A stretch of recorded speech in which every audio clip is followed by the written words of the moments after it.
여러분 안녕하십니까? 그분은 정치인 그분이 아니다. 대장동 개발 의혹을 수사하고 있는 서울중앙지검장이 화천대유 김만배 씨가 녹음 파일에서 언급했다는 천화동인 1호의 지분을 가진 그분은 정치인이 아니라 다른 사람을 지칭한다고 오늘 국정감사장에서 말했습니다.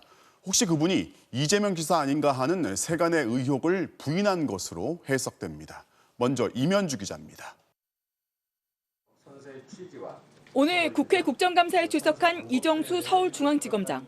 이른바 정영학 녹취록에 담겼다는 의혹들이 언론이나 정치권 등에서 무차별적으로 쏟아지는 상황에 우려를 나타냈습니다.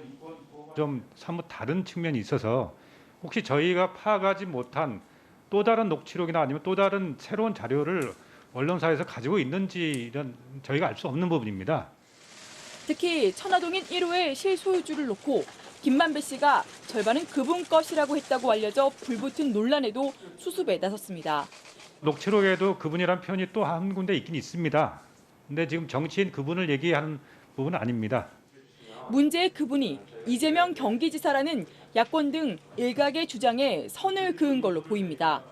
이 지검장은 또 대장동 특혜 의혹의 종착지라는 의심에 휩싸인 성남시청에 대해서도 강제 수사에 나설 뜻임을 분명히 밝혔습니다. 이재명 당시 시장이 이렇게 직접 대장동 관련해서 이렇게 사인한 이런 것들이 다수가 있어요. 네네. 하여튼 그래서 조속한 압수수색이 필요한 하겠습니다. 거고. 네. 이 지검장은 이재명 지사 역시 수사 대상에 포함돼 있다고 했지만 불러 조사할지에 대해선 특정 인물에 대한 조사 계획을 밝히는 건 적절치 않다면서 즉답을 피했습니다. 수사 의지가 부족하다는 일각의 지적에는 고발장 접수 직후 압수수색에 들어갔고 신병도 확보했다면서 의지가 확고하다고 강조했습니다. MBC 뉴스 이면주입니다.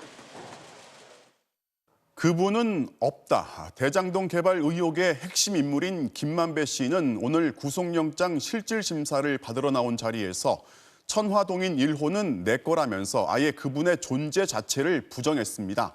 또 자신은 이재명 지사와 특별한 관계가 아니라면서 다시 한번 선을 그었습니다. 이어서 구민지 기자입니다.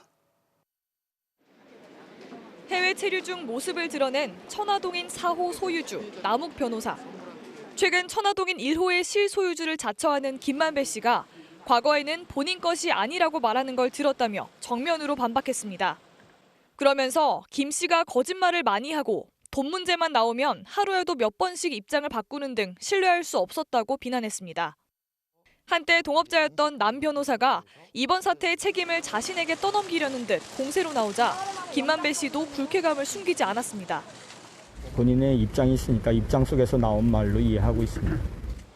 구속영장에 적힌 혐의 대부분의 빌미를 제공한 녹취록을 만들어 검찰에 제공한 정영학 회계사에 대해선 동업자 저승사자라고 맹비난했습니다.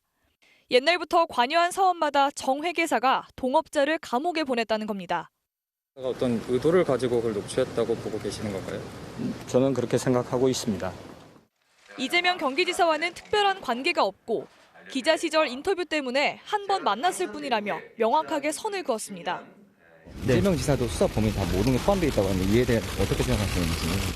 그거는 그 수사팀이 한 얘기고 저는 잘 모르겠습니다. 그리고 여기에 관여가 안 되신 분입니다. 검찰이 뇌물로 보고 있는 곽상도 의원 아들에게 지급된 퇴직금 50억 원.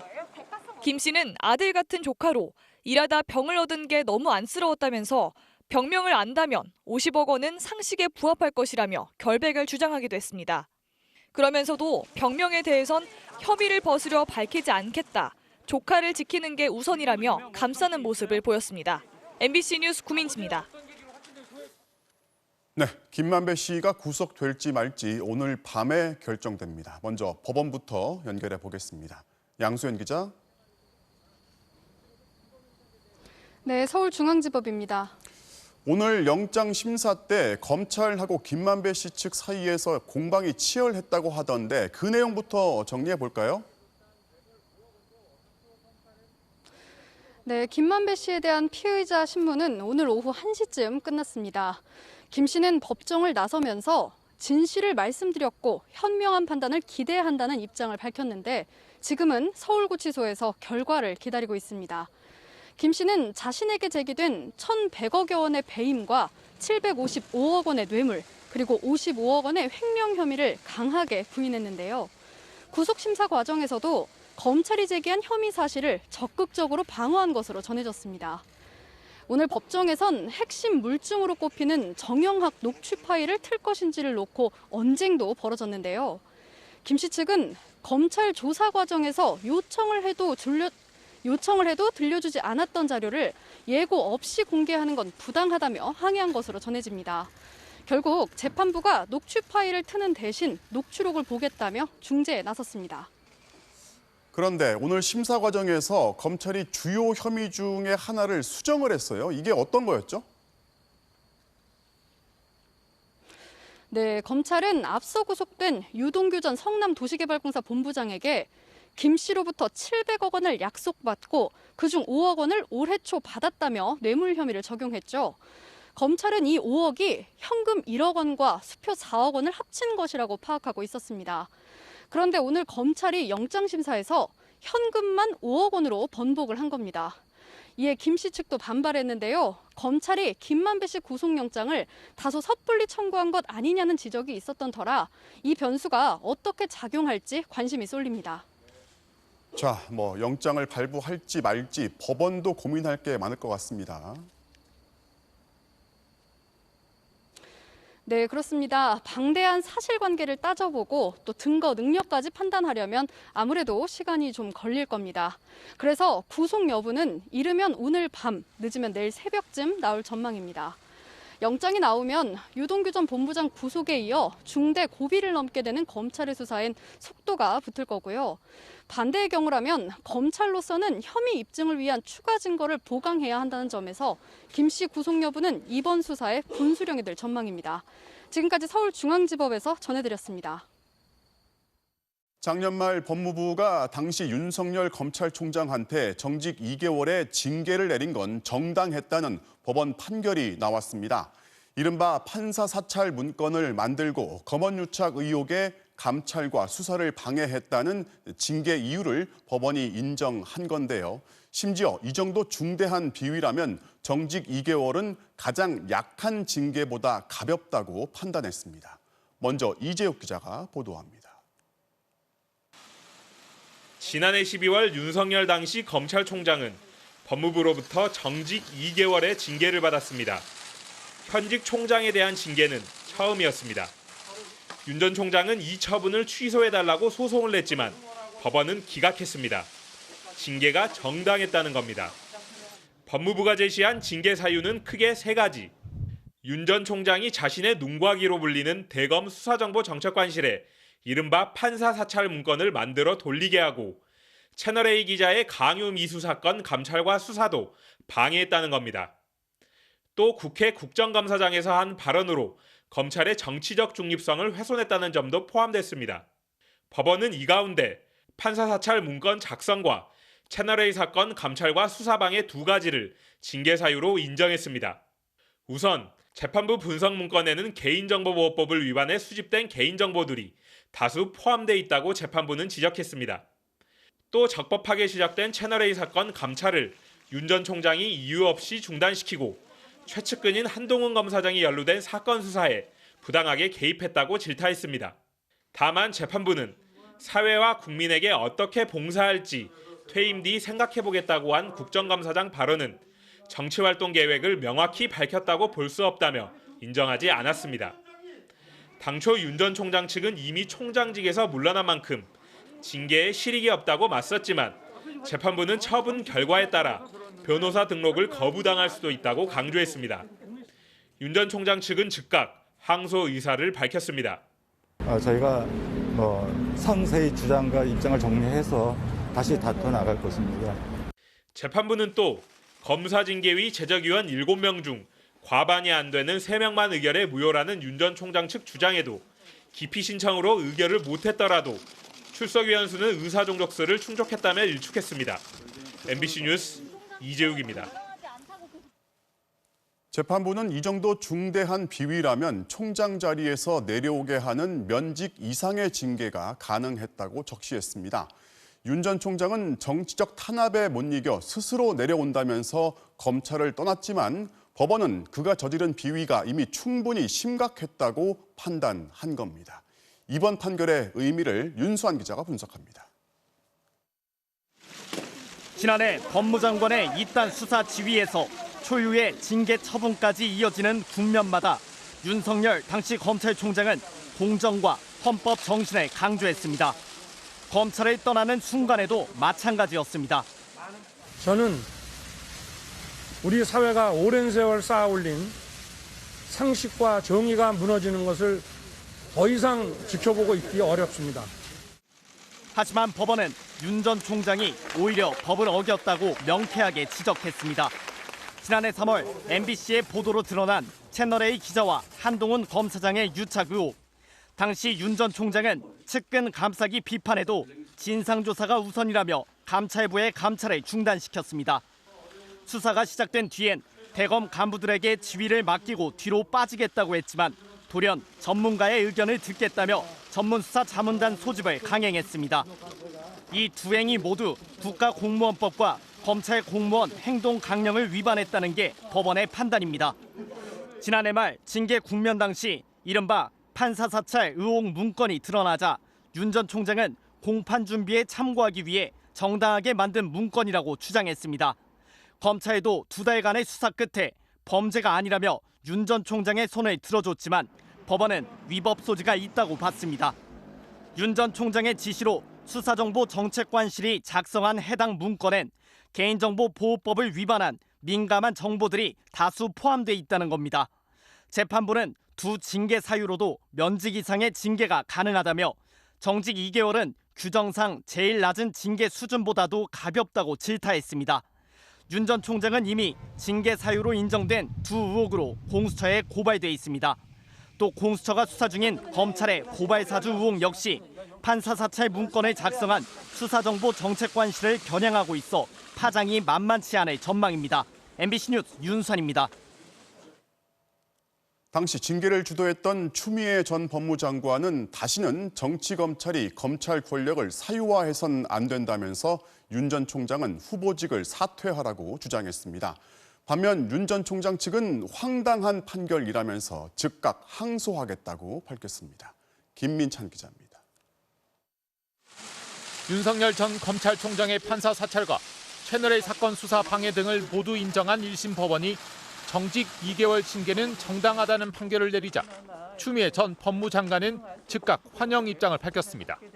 법원은 진실을 외면하지 않았다며 오늘 판결을 계기로 다시는 정치검찰이 검찰 권력을 사유화하거나 자신의 정치적 야심을 위해 공권력을 남용하는 일이 있어서는 안 될 것이라고 강조했습니다. 윤 전 총장을 향해선 지금이라도 국민께 석고대죄하고 후보직 사퇴와 정계 은퇴를 선언한 뒤 수사에 성실히 응하라고 촉구했습니다.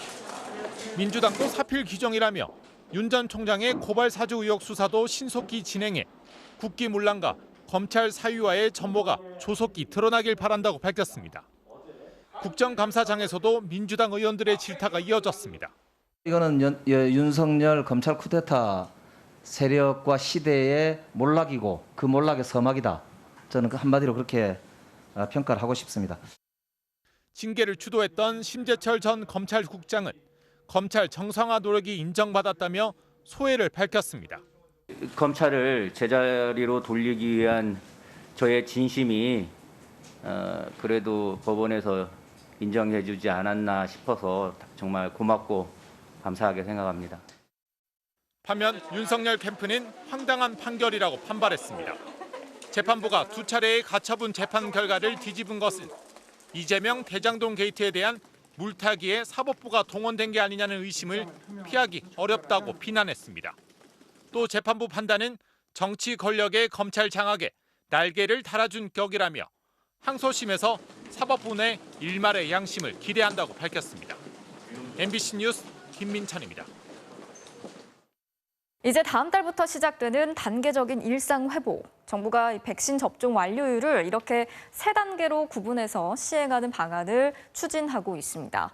처음으로 마스크를 벗게 되는 시점도 언급이 됐는데 접종 완료율이 85% 수준에 도달하면 마스크 착용이나 영업 금지 같은 방역 조치 없이도 확산을 차단할 수 있다는 전망을 내놨습니다. 김성영 기자가 자세히 설명해 드리겠습니다. 오늘 코로나19 신규 확진자는 1,940명. 한글날 연휴 이후 검사 건수가 늘었지만 엿새째 1,000명대를 기록했습니다. 정부는 최근 백신 접종 완료율이 급상승하고 있는 만큼 이 같은 확진자 감소세가 유지될 가능성이 크다고 전망했습니다. 접종 완료율이 올라갈 경우 단계적 일상 회복 과정에서 예상되는 확진자 급증이 없을 수도 있다고 밝혔습니다. 접종 완료율이 올라간다는 것은 가장 강력한 개인적 거리 두기의 수단이 매우 확대되고 그 효과는 집단 면역으로 발생 감소로 이어지게 됩니다. 정부는 또 접종 완료율이 85%에 도달할 경우 이론적으로 마스크 착용이나 집합 금지 없이도 델타 변이 확산을 막을 수 있다고 밝혔습니다.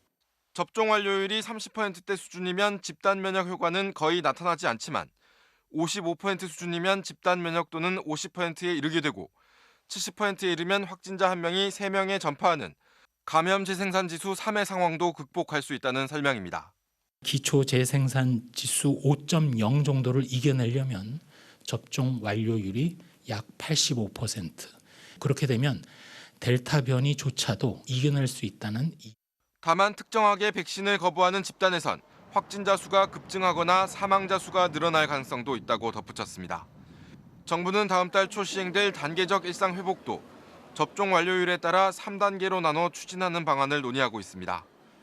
접종 완료율이 70%와 80%, 85%가 될 때마다 생업시설과 대규모 행사, 사적 모임에 대한 방역 규제를 점진적으로 완화하는 시기입니다. 내일 발표될 마지막 거리두기 조정안에선 4단계 지역에서 사적 모임 가능 인원을 시간에 관계없이 접종 완료자를 포함해 최대 8명으로 늘리는 등 접종 완료자에 대한 혜택을 늘리는 방안이 검토되고 있습니다. MBC 뉴스 김성현입니다. 임시선별검사소, 지난 3차 유행 때 숨은 감염자를 찾아내기 위해서 도입이 됐죠. 하지만 이제는 진단검사 대부분이 여기서 이뤄지면서 현장의 고충도 적지 않습니다. 단계적 일상 회복에 들어가도 진단검사는 계속 필요한 만큼 검사 체계에도 변화가 필요하다는 지적이 나오고 있습니다. 이준범 기자가 전해드리겠습니다. 공원이나 광장 역사 앞에 천막과 컨테이너로 설치된 임시 선별 검사소. 어제 하루 실시된 코로나 진단 검사의 66%가 이런 임시 검사소에서 이뤄졌습니다. 이름만 임시일 뿐 보건소나 의료기관보다 더 많은 검사를 소화하고 있는 겁니다. 하지만 말 그대로 임시 시설이다 보니 단계적 일상 회복이 진행되면 이런 방식에도 변화가 필요할 수밖에 없습니다.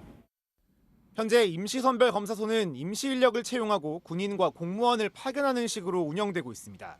인력과 예산을 총동원해 버티고 있는 건데 코로나 유행이 장기화되며 현장 인력들의 피로도 누적되고 있습니다. 시간적으로도 그렇고 주말에도 또 하고 하니까 저희가 주말까지도 이제 파견돼가지고 주말에서 나와서 이제 저희 근무를 하고. 문제는 단계적 일상 회복에 들어가도 진단 검사 규모를 줄이긴 쉽지 않다는 겁니다. 확진자 증가 우려도 있지만 미접종자를 보호하고 돌파 감염 관리를 하려면 적정 규모의 검사가 필요합니다. 현재 검사 물량 그대로 형태로 가져가고 이제 그 이후에 만약에 특별한 문제가 있으면 서서히 줄여나갈 형태에 이제 한꺼번에 확 줄이지 못하지. 이 때문에 전문가들은 보건소나 의료기관 등을 활용해 안정적으로 진단 검사를 소화할 수 있는 진단 체계를 만들어야 한다고 지적합니다. 유증상자 위주로 검사를 어느 수준부터는 하게 될 거란 말이에요. 무증상자는 안 하게 되고 중장기적으로 놓고 보게 되면 임시선별검사소는 조금씩 통폐합을 하긴 해야 될 거거든요. 자원을 많이 쓰고 있으니까.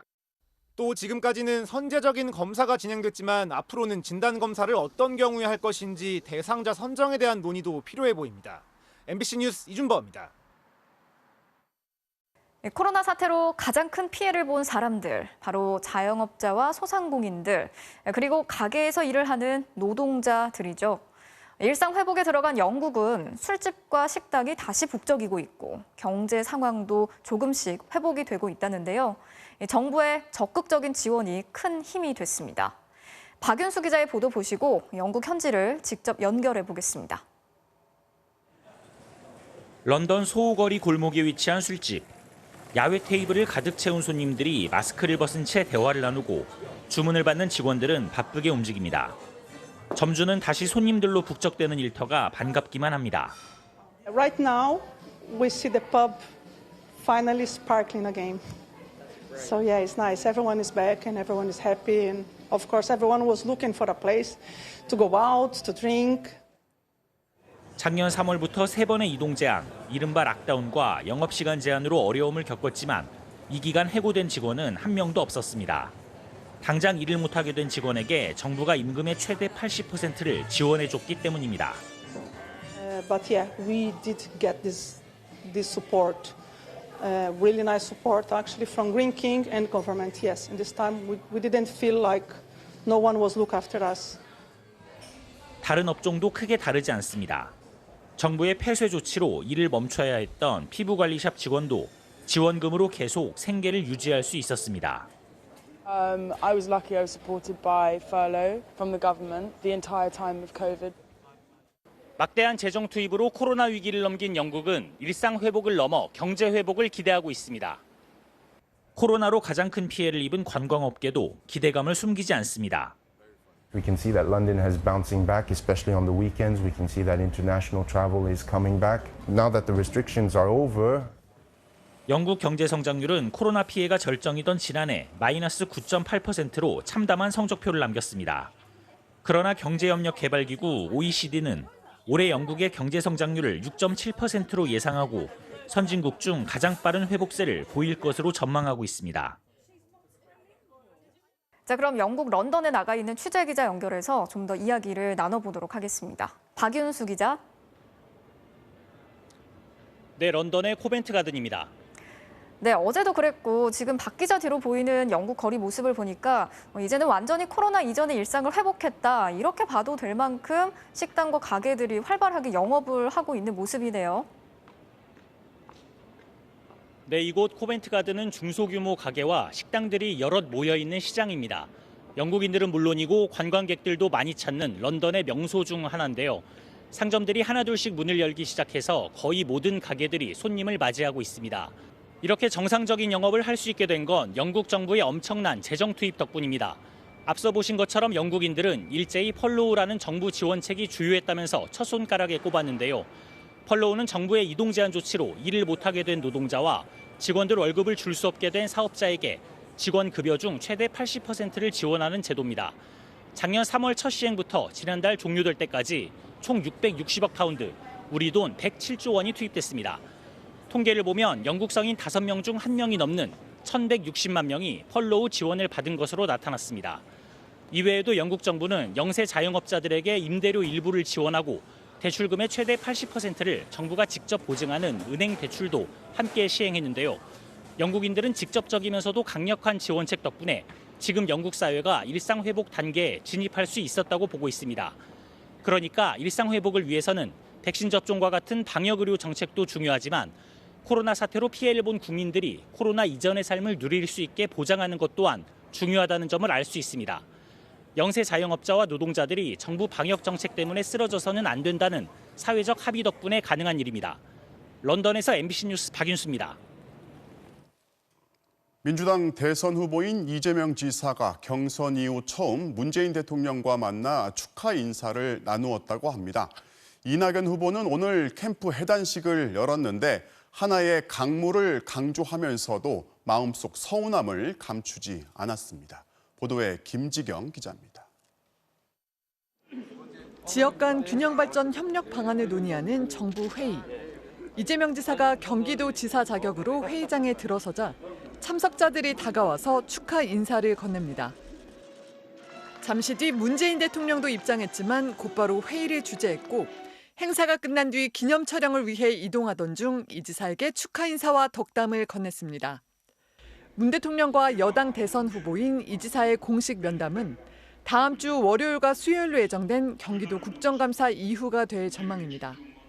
이 지사는 일정도 최소화하며 야당이 총공세를 예고한 국정감사 대비에 주력했습니다. 대부분의 일정을 다 비우고 국감 준비 공부한다라고 하고 있는 상황이어서 저희 캠프뿐만 아니라 대부분의 의원님들이 각 상임위에서 여러 가지 이제 국감 준비에 매진하고 있는 것으로 알고 있습니다. 전날 경선 결과에 승복한 이낙연 전 대표는 경선 이후 처음으로 캠프 해단식의 모습을 드러냈습니다. 다시 안 볼 사람처럼 모멸하고 인격을 짓밟는 건 정치할 자격이 없는 짓이다. 마음에 맺힌 게 있다며 그간의 무효표 논란을 둘러싼 서운함을 드러내면서도 하나의 강물로 모여야 한다며 이재명 지사 측과 당 지도부의 원팀 호소에 호응했습니다. 동지들에게 상처 주지 마셔야 합니다. 일시적으로 경쟁할 수 있지만 그러나 다시 우리는 하나의 강물이 되어야 합니다. 그래도 일부 강성 지지자들이 경선 결과에 대한 효력 정지 가처분 신청을 내는 등 여진이 이어지자 이재명 지사 측이 나서 당이 포용해야 한다고 다독이며 단결과 통합을 위한 기다림이 필요한 때라고 몸을 낮췄습니다. MBC 뉴스 김지경입니다. 국민의힘 윤석열 후보가 홍준표, 유승민 후보를 향해 정신머리부터 바꾸지 않으면 당은 없어지는 게 낫다고 말한 걸 두고 후보들 사이 갈등이 폭발했습니다. 홍준표 후보는 오만방자하다 했고 유승민 후보는 눈에 뵈는 게 없냐면서 거칠게 반박했습니다. 이기주 기자입니다. 어제 윤석열 후보가 제주 당원들 앞에서 한 발언이 논란의 불씨가 됐습니다.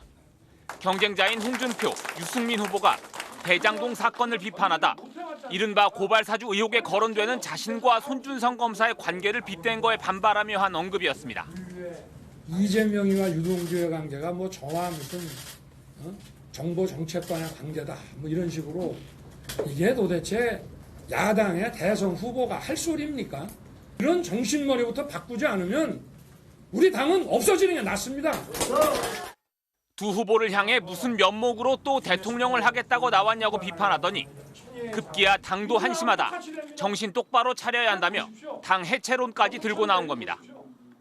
홍준표, 유승민 두 후보는 경로했습니다. 홍 후보는 못된 버르장머리를 고치지 않고는 정치를 계속하기 어렵겠다고 목소리를 높였고 오만방자하지. 당에 들어온 지 3개월밖에 안 된 사람이 어떻게 그런 오만방자한 말을 해. 어제 발언한 거 그거는 그건 용서할 수 없는 거예요. 유승민 후보도 문재인 정권의 충견 노릇을 하다 벼락 출세를 하더니 눈에 뵈는 게 없느냐며 거칠게 반박했습니다. 이제 당에 들어온 지 한 2달밖에 안 되시는 거의 뭐 유치원생밖에 안 되는 분이 당 문 닫아야 된다 이러니까 얼마나 황당합니까? 젊은 당직자들도 굉장히 화가 나가지고. 반발이 거세지자 윤 후보는 당을 쇄신하자는 취지였다고 한 발 물러서면서도 두 후보에 대한 불만은 숨기지 않았습니다. 야, 너 엄마 그런 것도 제대로 못 밝힐 거면 검사 때려쳐라 라고 얘기하죠. 왜 그거 때려치라는 얘기입니까? 잘하라는 얘기 아니겠어요. 정치 선배들이 들어오라고 해서 들어왔더니 상대 진영에 그 프레임을 갖다 놓고 당초 후보의 정견일 뿐이라며 대수롭지 않게 반응했던 이준석 대표도 논란이 커지자 상대의 공격에 대한 화살을 왜 당 해체로 돌리느냐고 지적했습니다.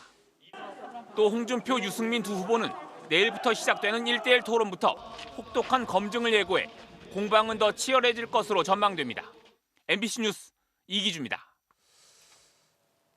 군이 군을 조사한다는 게 어떤 한계가 있는지 여러 사건에서 확인을 하지만 이른바 의문사로 불리는 군내 수많은 의심스러운 죽음의 실체가 하나둘 드러나고 있습니다.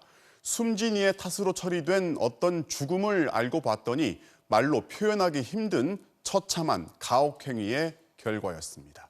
보도에 남효정 기자입니다.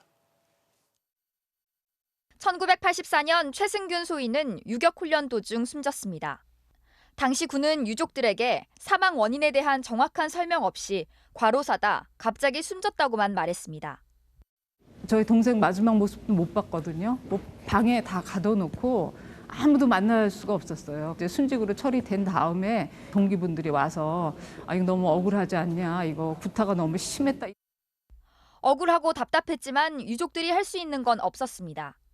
30여 년이 지나 군 사망사고 진상규명위원회가 꾸려지고 나서야 정식 조사가 이뤄졌고 실제 사망 원인이 군내 가혹행위로 인한 탈진과 영양실조라는 사실이 당시 동료들의 진술로 밝혀졌습니다. 최 소위는 행군에서 뒤처졌다는 이유로 군 앞발로 짓밟히고 밧줄에 목이 감겨 개처럼 끌려다녔습니다. 오물통에 들어가 얼차려를 받거나 거꾸로 매달려 물고문도 당했습니다. 제 동생이 그러니까 먹지를 못했대요. 코에서 이렇게 콧물이 이렇게 줄줄줄 나오고 그랬는데도 그거를 닦지 못할 정도로 그러니까 정신이 없는 거예요. 끌고 다니면서 구타를 했어요. 1980년 태권도 교육 중 본인 실수로 넘어져 숨졌다던 공모 일병도 사실은 선임의 폭행으로 사망한 것이었습니다. 1994년 최모 하사도 선임의 구타와 가혹행위로 스스로 목숨을 끊었지만 군은 유서까지 감추며 이를 은폐했습니다. 이처럼 2018년에 출범한 규명위에 진상을 밝혀달라며 접수된 사건은 1,700여 건. 452건의 진실이 이제서야 드러났습니다. 아직 조사가 끝나지 않은 사건도 900여 건에 이르는데 규명위는 활동이 끝나는 2023년까지 반드시 해결하겠다고 밝혔습니다. MBC 뉴스 남여정입니다. 삼성화재가 보험 설계사들한테 삼성전자의 재고 태블릿 PC를 28,000대나 떠넘긴 의혹을 어제 보도해 드렸습니다. 그런데 삼성화재가 이 태블릿 PC를 사들인 과정을 보면 삼성전자와 직접 거래한 게 아니라 중간에 회사 하나가 끼어 있습니다. 이 회사를 취재해 봤더니 수상한 게 많았습니다. 차주혁 기자가 보도합니다. 2017년 2월 바르셀로나에서 열린 국제 전자제품 박람회. 삼성전자가 갤럭시북 10이라는 새로운 모델을 공개했습니다. 한국 출고가는 169만 원, 태블릿치고는 비싸고 노트북치고는 좀 작았습니다. 그래서인지 인기를 끌진 못했다고 합니다. 많이 팔리거나 이러지 않았다. 수리 서비스 하시는 분들에게도 물어봤는데 이 제품에 대한 정보 자체를 잘 모르시더라고요. 이듬해인 2018년 삼성화재는 삼성 SDS에게 맡겨 보험 설계사 전용 영업 프로그램 개발에 착수합니다. 20억 원을 들인 이 프로그램은 다른 태블릿 기종에선 작동하지 않고 딱 한 기종, 갤럭시북 12에서만 작동했습니다. 삼성화재는 267억 원을 주고 갤럭시북 28,000대를 사들여 보험 설계사들에게 넘겼습니다. 이런 일은 처음이 아니었습니다. 2014년 15,000대, 2016년에도 5,000대의 갤럭시 탭을 이런 식으로 보험 설계사들에게 넘겼습니다. 할부 요금이 끝나지 않은 상태에서 새 거를 또 써야 되는 상황이다 보니까 두 개를 같이 쓸 수밖에 없는, 그리고 요금을 또 두 개를 다 내는 거죠. 삼성화재가 같은 계열사인 삼성전자에 재고품을 털어준 건 아닐까. 공정거래법은 이런 일을 막기 위해 계열사들끼리 50억 원 이상 내부 거래를 할 때는 반드시 양쪽 모두 이사회 의결을 거치고 공시하도록 정해놨습니다. 하지만 삼성화재도 삼성전자도 이사회 의결과 공시는 없었습니다. 형식적으로는 삼성화재와 삼성전자의 직접 거래가 아니었기 때문입니다. 이 거래는 이동통신사 말고도 한 유통회사가 중간에 끼어 있습니다. 기업 간 구매를 대행하는 아이마켓 코리아라는 회사입니다. 아이마켓 코리아, 원래는 삼성그룹 계열사였습니다. 삼성그룹 내부 거래를 담당했습니다. 그런데 중소기업 업종까지 삼성이 독식한다는 비판이 일자 2011년 지분을 인터파크에 매각했습니다. 10년이 지났지만 지금도 삼성그룹과는 특수한 관계를 유지하고 있습니다. 삼성은 여전히 인터파크에 이어 아이마켓 코리아의 지분 8.1%를 가진 2대 주주입니다. 12명의 이사 가운데 5명은 삼성 출신입니다. 특히 이 가운데 김모 이사는 현직 삼성전자 자금 총괄 전무입니다. 삼성이 아이마켓 코리아를 매각할 때 주주간 계약을 맺었는데 계약서상의 조항에 따른 임원이라고 하더라고요. 계열 분리된 뒤에도 아이마켓 코리아는 5년 동안 삼성그룹 물량 9조 9천억 원어치 거래를 보장받았습니다. 지금도 거래의 80%를 삼성그룹 계열사들에게 의존하고 있습니다. 삼성화재와 삼성전자 사이에 직접 물품 거래를 했다 그러게 되면 내부 거래에 계열사 간 내부 거래 혐의가 문제가 될 수 있는 것으로 보여져서 불필요하게 유통회사를 하나 끼워 넣어서 거래한 것으로 보여집니다. 아이마켓 코리아가 구매를 대행한 삼성 계열사 물량은 올해에만 1조 8천억 원 정도로 추정됩니다. 삼성화재가 사들인 갤럭시북 267억 원어치는 이런 내부 거래 가운데 극히 일부였다는 뜻입니다. 삼성화재는 아이마켓 코리아를 구매 대행업체로 선정한 것은 자기들이 아니라 이동통신사였고 부당한 내부 거래가 아니라고 밝혔습니다. MBC 뉴스 차주혁입니다.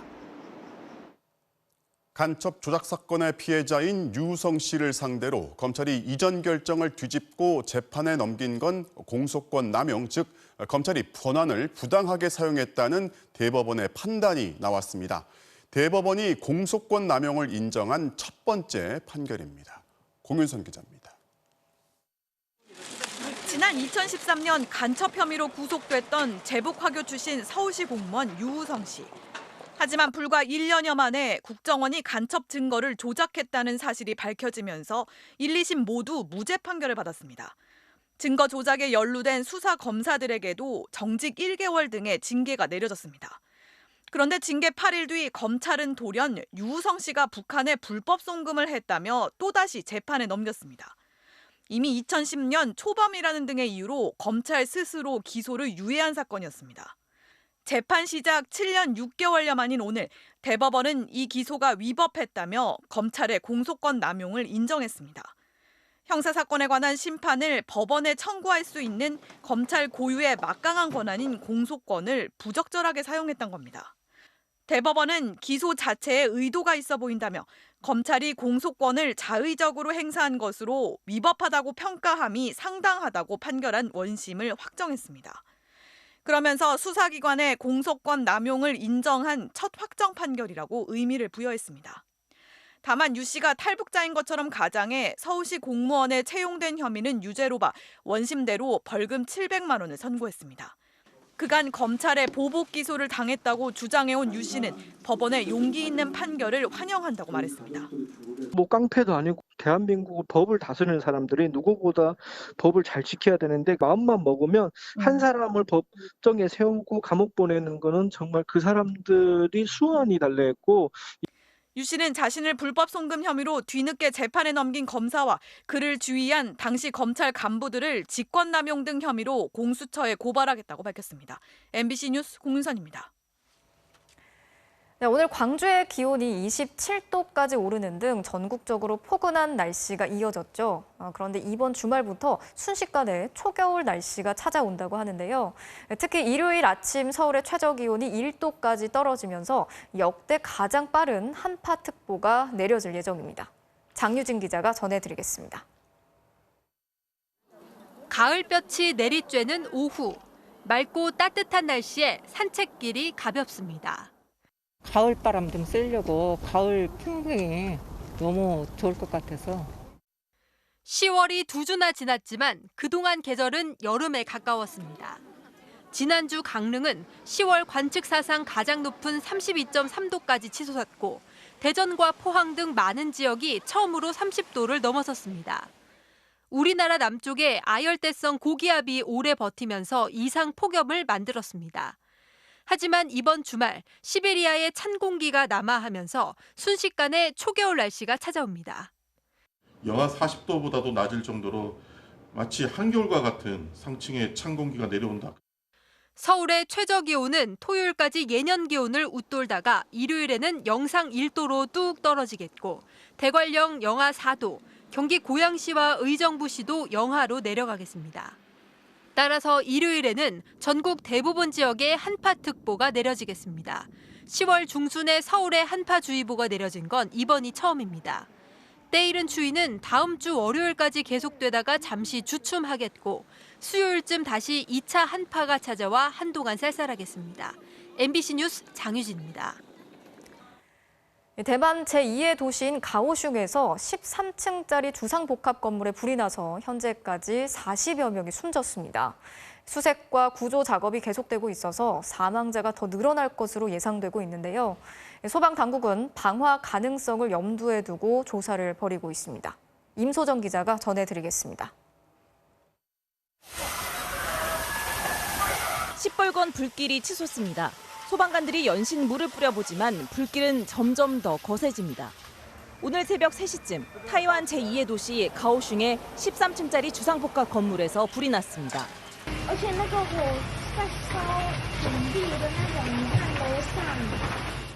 불은 4시간 지난 오전 7시쯤 가까스로 진화됐는데 5층 이하는 전소된 것으로 보입니다. 지금까지 46명이 숨지고 50명 가까운 인원이 병원으로 옮겨져 치료를 받고 있습니다. 현장에서 수색과 구조 작업이 계속되고 있어 사망자는 더 늘어날 가능성이 있습니다.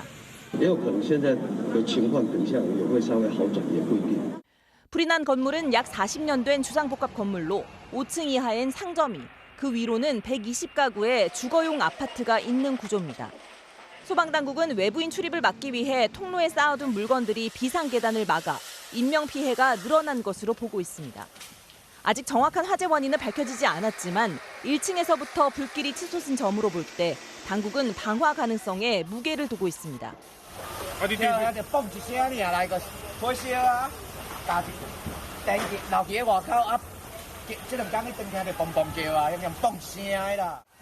대만자유시보는 새벽 2시 30분쯤 다투는 소리와 함께 1층에서부터 불이 났다는 맞은편 건물 입주민의 진술을 전했습니다. MBC 뉴스 임소정입니다. 한 30대 남성이 유명 대학병원 의사 행세를 하면서 수백 명의 여성들에게 접근을 해서 20명 넘는 여성들과 교제를 하다가 경찰에 붙잡혔습니다. 알고 보니까 자녀까지 있는 유부남이었는데 의사 면허증과 신분증까지 위조해서 버젓이 병원을 활보했고 캠퍼스 안에서 데이트를 했던 것으로 드러났습니다. 임명찬 기자가 전해드리겠습니다. 서울의 한 유명 대학병원에 지난 봄부터 이상한 문의 전화가 반복해 걸려왔습니다. 여러 여성이 이 사람이 그 병원 의사가 맞냐고 물어본 겁니다. 진짜 의사 맞냐 이런 식으로 몇 번 연락이 왔었나 봐요. 여성분들한테. 그런데 그런 이름의 의사는 없었습니다. 병원 측이 조사한 결과 이 남성은 흰 가운에 어딘가 어색한 신분증까지 목에 걸고 병원 안을 돌아다닌 것으로 드러났습니다. 병원에 들어온 거 가운이랑 명찰까지 채용을 해서 명찰이 보면 뒷면이 좀 달라요. 직원들이 보면 알거든요. 결국 경찰에 넘겨진 이 남성은 인터넷에서 구한 의사 면허증과 병원 신분증의 이름과 사진을 받고 의사 행세를 한 것으로 조사됐습니다. 이 남성의 정체는 결혼에 자녀까지 둔 30대 회사원이었습니다. 결혼 중개업체 앱에 가짜 의사 면허와 신분증, 미혼이라는 증명서를 내고 여성들을 소개받았습니다. 여성들에게는 주말에 병원으로 오라고 한 뒤 대학병원 캠퍼스에서 데이트를 즐겼습니다. 꼼꼼하게 회원 신분을 검증한다던 결혼정보업체도 속아 넘어갔습니다. 의사도 아니었고 미혼도 아니었었거든요. 이 내용은 제가 한번 다시 확인을 해야겠습니다. 경찰 조사 결과 이 가짜 의사는 2년간 수백 명의 여성과 연락을 주고받았고 세무사와 간호사, 어린이집 교사 등 20여 명의 여성과 교제했습니다. 돈을 뜯어내지는 않았지만 신체 사진들을 전송받아 휴대전화에 보관해온 것으로 드러났습니다. 경찰은 이 남성을 공문서 위조와 사문서 위조 등 혐의로 검찰에 넘겼습니다. MBC 뉴스 임명찬입니다. 헬기를 타고 위험에 처한 시민들을 구조하는 119 특수구조단의 소방관들이 1년 넘게 구조단장의 갑질에 시달렸다고 폭로했습니다. 헬기 착륙장 옆에 텃밭을 만들어서 농사일을 시키는가 하면 방화복 차림으로 배드민턴을 치라는 황당한 지시도 했다는데요. 김지인 기자가 취재했습니다. 주황색 옷을 입은 소방관들이 삽으로 흙을 퍼냅니다. 긴 호스로 물도 뿌립니다. 인천소방 119 특수구조단 헬기 이착륙장 옆 공터에 텃밭을 가꾸고 있는 겁니다. 소방관들은 작년 6월 부임한 강모 단장이 이곳에서 고추와 가지, 배추 등을 심고 소방 장비를 동원해 강제로 농사일을 하게 했다고 폭로했습니다. 아침에 출근을 하면은 개인 장비 점검하고 그 이후에 바로 농사일에 동원이 되어서 점심시간 이후까지 쭉 노역에 동원된 것으로. 현재 해당 텃밭엔 농작물이 없습니다. 하지만 그 옆으로 철조망과 맞닿은 이 구석엔 뽑힌 배추들이 겹겹이 쌓여 있습니다. 이뿐만이 아니었습니다. 배드민턴을 잘하는 직원을 뽑아 소방헬기 경납고에서 화염을 막는 두툼한 방화복을 입힌 채 자신과 배드민턴을 치게 했고 같은 동네 부하 직원에게 1년 넘게 출퇴근길 카풀을 강요하는 등 무리한 요구가 이어졌다고 합니다. 햇빛이 비추고 있는 상황에는 양산을 들고 직원들이 계속 따라다니고 그렇게 좀 굴림을 하셨다고 시키는 대로 해주는 노비가 아닙니다. 여러 갑질 의혹에 대해 강모 단장은 강제가 아니었다고 주장했습니다. 텃밭은 대원들이 자발적으로 꾸며 배추를 나눠 먹었고 방화복 배드민턴은 딱 한 번 있었던 일로 소방관 특유의 문화라고 말했습니다. 공복기 메고도 이렇게 장난, 재미 비슷하게 해서 소방의 특이한 문화였고 나 지시한 적도 한 번도 없고. 하지만 문제의 단장은 최근 국무조정실이 암행 감찰에 나서자 자신에게 유리하게 진술해달라고 압박을 하기도 했습니다. 직원들이 좀 신선한 짓으로 좀 못했으면 좋겠다. 이거 내가 잘못했다는 건 아니고 같이 잘못자고 한 거 아닌가요? 그렇게 좀 이야기를 해주면 좋겠어. 인천소방본부는 감찰 결과에 따라 강 단장에 대한 조치를 결정할 예정입니다. MBC 뉴스 김지인입니다. 경기도 남양주시의 한 아파트 공사 현장에서 타워 크레인 위에서 작업을 하던 노동자 2명이 숨지고 1명이 다치는 사고가 있었습니다. 크레인 기둥을 높이기 위해서 구조물을 넣는 작업을 하고 있었는데 이 구조물이 튕겨 나오면서 변을 당한 것으로 추정되고 있습니다. 김건휘 기자가 전해드리겠습니다. 타워 크레인 중간 철제 구조물에 노동자 1명이 매달려 있습니다. 타워 크레인에 매달린 작업대가 서서히 접근해 이 노동자를 구조해 조심스럽게 아래로 내려갑니다. 오늘 낮 1시쯤 경기도 남양주의 한 아파트 공사 현장. 타워 크레인 기둥에서 작업을 하던 노동자 2명이 아래로 떨어졌습니다. 비명 소리가 나서 창문을 딱 보니까 한 명이 저게 매달려가 있고 위에 한 2, 3명이 들어 올리려고 하는데 못 들어 올리더라고요.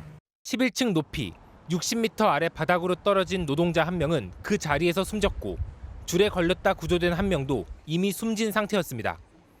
함께 일하던 다른 1명도 당시 충격에 부상을 입었습니다. 사고는 크레인 기둥에 구조물을 끼워 넣어 높이를 올리는 과정에서 발생했습니다. 크레인 높이를 높이기 위해 기존 기둥에 추가로 구조물을 끼워 넣는 중이었는데 이 구조물이 튕겨져 나오면서 노동자들이 떨어진 겁니다. 매뉴얼은 다 지키고 작업을 한 거예요. 작업하다가 갑자기 이게 마스터가 튀어나왔다고 해요. 숨진 2명은 모두 하청업체 소속이었는데 안전규정이 철저히 지켜지지 않았다는 주장도 나왔습니다. 안전고리를 고정된 크레인에 걸지 않고 새로 끼워 넣고 있던 구조물에 걸었다가 이 구조물이 튕겨 나오면서 함께 추락했다는 겁니다. 어디 안전고리 체결할 데가 없잖아요. 네. 그게 지금 빠질 생각을 안 한 것 같아요. 거기다가 마스터에다가 안전고리를 체결을 한 거예요. 사고가 난 크레인이 2008년도에 생산돼 10년을 훌쩍 넘긴 노후 장비였다는 지적도 나왔습니다. 경찰은 크레인의 설비 장치가 고장나 구조물이 튕겨나왔을 것으로 보고 정확한 사고 원인과 함께 안전수칙 준수 여부를 조사할 방침입니다. MBC 뉴스 김건희입니다. 코로나19 확산 이후 배달 서비스 이용이 많아지면서 그만큼 오토바이 사고도 크게 늘었죠. 경찰과 서울시가 동시에 특별 단속에 나섰는데 오늘 하루 서울에서만 1,300여 건이 적발됐습니다. 고재민 기자가 전해드리겠습니다. 차선 옆에 은근슬쩍 낀 채 신호를 기다리는 배달 오토바이. 오토바이는 차량이기 때문에 한 차선에 차량 2대가 선 셈입니다. 도로에서 흔히 보이는 모습이지만 엄연히 교통법규 위반입니다. 끼어들기 금지 위반이고 벌점은 없이 범칙금 2만 원 부과되십니다. 뭐 때문에 좀 빨리 가려고 하신 건지 여쭤봐요. 시간으로 돈을 버니까요. 아무래도 시급으로 버는 게 아니고 초단위로 돈을 버니까 어쩔 수 없죠. 이 오토바이는 자동차 전용 도로를 달리다가 나오는 길에 단속반에 적발됐습니다. 선생님께서 지금 내부선도가 자동차 전용 도로예요. 여기에서 안내를 해주는데. 그래서 이제 그것 때문에 지금 이제 단속을 내신 거거든요. 헬멧을 쓰지 않은 운전자, 소음 방지 장치와 전조등을 불법 개조한 오토바이도 적발됐습니다. 사장님, 전산 조회를 해보니까 안개등을 설치하셨어요. 임의로 설치하셔서 좀 문제가 되거든요. 코로나19로 배달이 늘면서 오토바이 사망 사고가 지난해보다 22% 이상 늘어났습니다. 특히 오토바이 사망 사고의 절반 이상이 배달 중에 사고를 당한 것으로 집계됐습니다.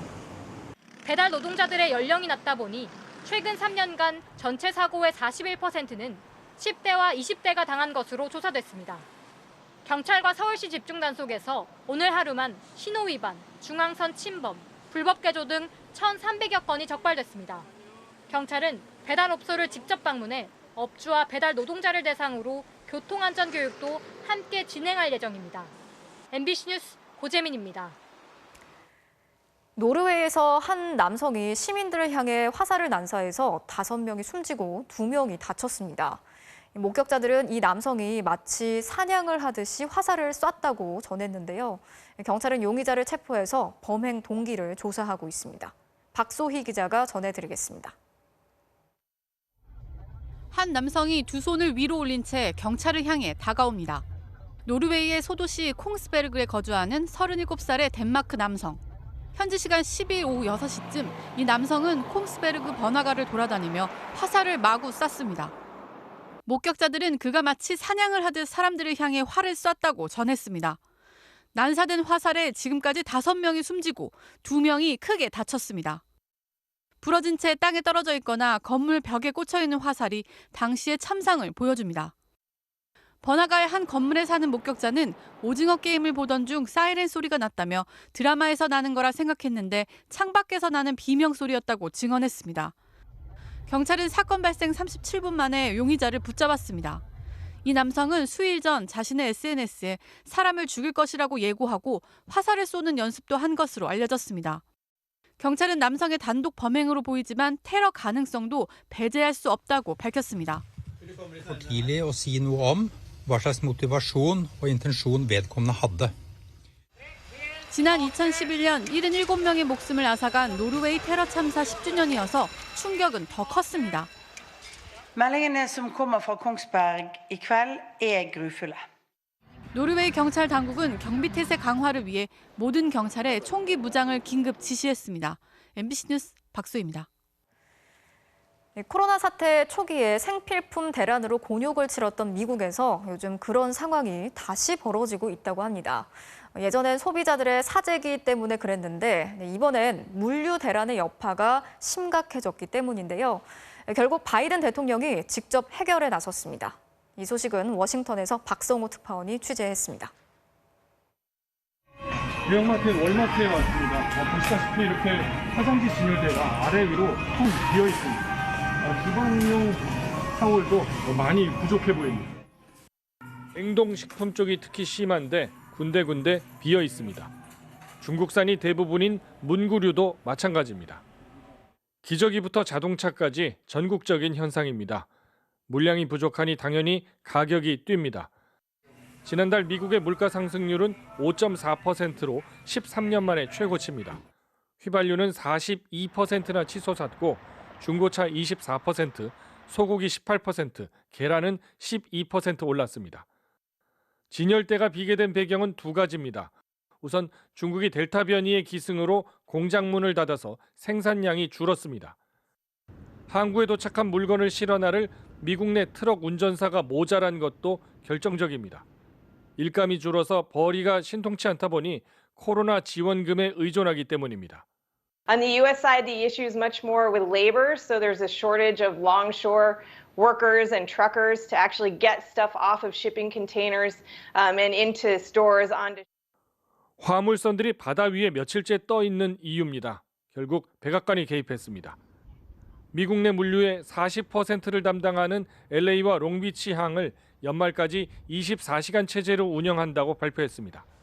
물류업체들도 근무 시간을 연장하기로 했고 삼성전자도 동참한다고 소개했습니다. They include Target, Home Depot, and Samsung that have all committed to ramp up their activities to utilize off-peak hours at the ports. 물류 대란이 빨리 해소되지 않으면 이달 말 헬로윈 연휴 쇼핑도 바이든 대통령의 정치적 입지도 타격을 받게 됩니다. 워싱턴에서 MBC 뉴스 박성호입니다. 목요일 밤 스포츠 뉴스입니다. 도쿄올림픽에서 큰 감동을 안겼던 여자 배구가 오는 주말부터 새 시즌을 시작하는데요. 동고동락했던 동료가 이제는 양보할 수 없는 적으로 만나게 됐습니다. 김태훈 기자입니다. 투혼과 투지로 4강 신화를 이뤄낸 도쿄올림픽. 하지만 함께했던 추억은 잠시 접고 서로에게 선전포고를 날렸습니다. 우리 팀이랑 게임할 때는 좀 못했으면 좋겠습니다. 희진아, 보여줄게 내가 좀 많이 잡아도 되니? 나한테 브로킹이 좀 많이 걸렸으면 하는 바람이 있습니다. 우승 후보로 꼽히는 도로공사 김종민 감독과 지난해 챔피언 GS칼텍스의 차상현 감독, 두 절친의 입신 대결도 여전했습니다.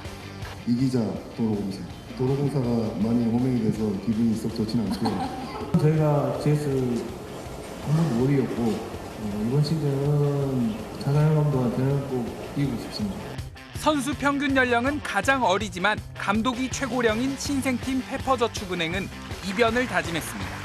우리 팀 슈퍼 꼰대. 아무래도 잔소리가 조금 젊은 선수들 똘똘 21세가 안 되는 평균 나이 어린 선수들이고 또 신장도 이렇게 크지 않습니다. 혈기와 어떤 열정으로. 배구여제 김연경이 떠난 가운데 지난 시즌의 인기를 이어갈 수 있을지 올해 그 6개월의 대장정이 시작됩니다. MBC 뉴스 김태훈입니다. 프로야구 삼성의 오승환 선수가 한 시즌 최고령 40세이브를 달성했습니다. 뒷문을 단단히 걸어 잠그면서 이제 정규리그 우승까지 넘보고 있습니다. 이명록 기자입니다. 5대3으로 앞선 8회 말 1사 만루. 올해 가장 이른 시점에 오승환이 등판합니다. 뜬공 2개로 실점을 막아낸 오승환. 9회 말 1사 1, 2루 위기를 허용했지만 최영우는 중견수 플라이로 마지막 아웃 카운트는 삼진으로 잡아냈습니다. 올해 40살의 오승환이 KBO 최고령 40세이브를 달성한 순간입니다. 많은 선수들이 본받을 수 있도록 정말 몸 관리 잘하고 꾸준한 선수가 돼서 더 좋은 기록을 남겨서 한국 야구에 조금이라도 도움이 될 수 있도록 더 열심히 하겠습니다. 한국 야구 마무리 투수의 역사인 오승환. KBO 역사상 단 7번밖에 없었던 시즌 40세이브. 이 중 무려 4번이 오승환의 기록이고 그 가운데 또 2번이 시즌 최연소 최고령 40세이브 기록입니다. 잘 맞은 타구도 담장 앞에서 잡히게 만드는 돌직구의 힘도 여전하지만 강타자 최영우에게 변화구로만 승부할 정도로 세월의 흐름에 순응하고 있는 오승환. 나이는 분명히 이제 뭐 숫자에 불과할 뿐이라고 말씀드리고 싶고 오늘 경기만 보더라도 한 번 더 생각을 해야 되고 한 번 더 배울 점이 있다고 생각을 해서 나이를 잊은 오승환의 활약에 삼성도 1위 KT에 한 경기 반차까지 따라붙었습니다. 복귀 당시 삼성 팬들에게 했던 약속. 이곳에서 한국 시리즈가 열릴 수 있도록 열심히 하겠습니다. 그 꿈의 순간도 이제 머지 않았습니다. 팬분들에게 제가 작년 했던 약속을 조금이라도 지킬 수 있다라는 어떤 그런 자신감이 좀 생겨서 라이온즈 파크에서 가려고 그리고 더 나아가서 더 높은 곳을 향해서 열심히 하겠습니다. MBC 뉴스 이명노입니다. 배드민턴에서 나온 환상적인 다이빙 세이브로 토플레이 출발합니다. 배드민턴 남자 단체 세계선수권입니다. 대만과 인도네시아의 복식 대결, 랠리가 쉴 새 없이 이어지는데요. 인도네시아가 코트 구석을 찔렀는데 이걸 몸을 던져 걷어올립니다. 바닥에 닿기 직전에 셔틀콕을 살려낸 엄청난 슈퍼 세이브. 그런데 대만 이 선수 이게 끝이 아니에요. 재빨리 일어나 스매싱도 모두 받고요. 네트 앞도 꿋꿋이 지켜냅니다. 그리고 마지막엔 감각적인 드롭샷으로 결국 포인트를 가져옵니다. 무릎에 상처가 난 것 같은데 경기에 집중하느라 아픈 줄도 몰랐겠죠. 다음은 왕년에 축구 좀 했던 스타들의 자상 경기로 갑니다. 이제 몸들이 예전 같진 않죠. 아스널과 맨시티 출신의 나스리는 현역 은퇴 1년 만에 완전히 딴 사람이 됐네요. 그래도 변치 않은 분도 있습니다. 첼시의 괴물 공격수로 유명했던 드록바. 먼저 손쉽게 공을 뺏어내 한 골, 골문 구석을 정확히 노려 또 한 골. 마지막엔 강력한 슈팅을 꽂아 넣어 해트트릭을 완성합니다. 특유의 골 세리머니도 아직 살아있는데 미끄러지는 길이가 좀 짧아졌네요. 마지막엔 브라질 프로축구입니다. 플라멩고의 프리킥 기회, 거리가 엄청 먼데요. 그대로 슛! 들어갑니다. 와, 엄청난 무회전 킥이 뚝 떨어져서 골망을 흔듭니다. 골키퍼도 깜짝 놀란 모습이네요. 지금까지 투플레이였습니다. 프로야구 키움의 이용규 선수가 시즌 첫 홈런을 터뜨렸습니다. 선두타자 초구 홈런인데 무려 120경기 만에 나온 귀중한 홈런포네요. 목요일 밤 스포츠뉴스였습니다.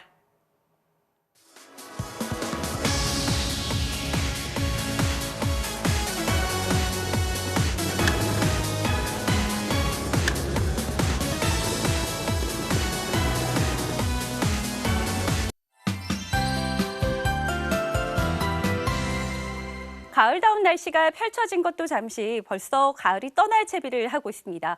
내일부터는 한기를 몰고 오는 비구름이 다가서겠습니다. 비는 오전에 영동지방과 충청도부터 내리기 시작하겠는데요. 토요일인 모레까지 동해안을 중심으로 최고 40mm, 충청과 남부지방에는 5에서 20mm의 비가 내리겠습니다. 수도권 지방은 산발적으로 빗방울만 떨어지겠습니다.